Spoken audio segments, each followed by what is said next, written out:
আমাদের বাম আমল থাকতে একটা এগ্রিকালচার সেক্টর অফিস ছিল দুলপ্রাণ হাই স্কুলের নিচে।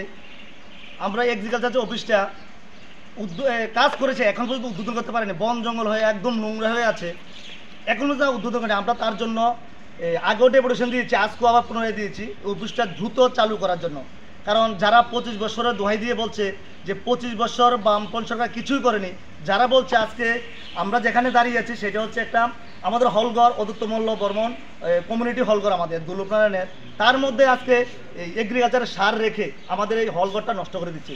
কারণ যেখানে সরকার নতুন করে কিছু করতে পারছে না, আর আমরা যেটা বাম আমল যেটা করা আছে সেইটাই নষ্ট করে এই বিল্ডিংটা সেখানে নষ্ট করে দিচ্ছে। আমরা তার দ্রুত এখান থেকে যে নতুন সেক্টর অফিস উদ্বোধন করে ওইখানে ট্রান্সফার হওয়ার জন্য আমরা বিলম্বে আবেদন করেছি। এবং অবিলম্বে এই সময়তে 2018 সালের পর থেকে যে ট্রিপল ইঞ্জিনের সরকার যে জনগণকে আশ্বাস দিয়েছিল ধান ক্রয় করে মানুষকে সঠিক দিশা দেখাবে, আমরা দেখতে পেলাম বন্যার পরে বিশাল আকারে মানুষের ক্ষতি হয়েছে।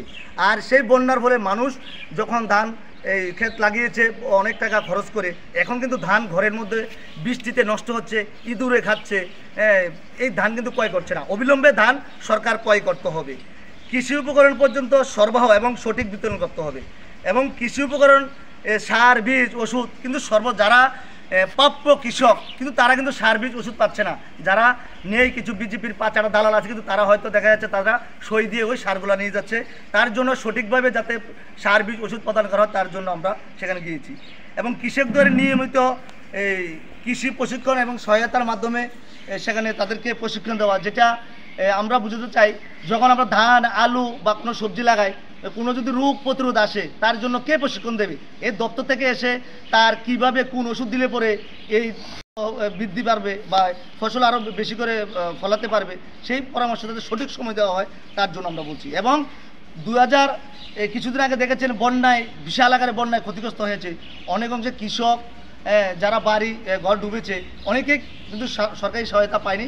তাদেরকে দ্রুতই সরকারি সহায়তা দেওয়ার জন্য আমরা একটা স্মারকলিপি আমরা তুলে দিয়েছি। সেই আমরা আশ্বাস দিয়েছে যেগুলো ছিল ওইগুলা আগামী দিন তারা দেখবে এবং অতি সত্বর সেক্টর অফিস সেখানে তারা চালু করার জন্য তারা আমাদের আশ্বাস দিয়েছে।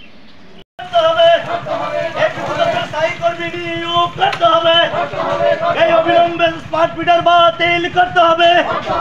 এই গরিবের কাছ থেকে মোটা অঙ্কের টাকা নিয়ে স্মার্ট মিটার নাম করে আমরা মানছি না, মানবো না।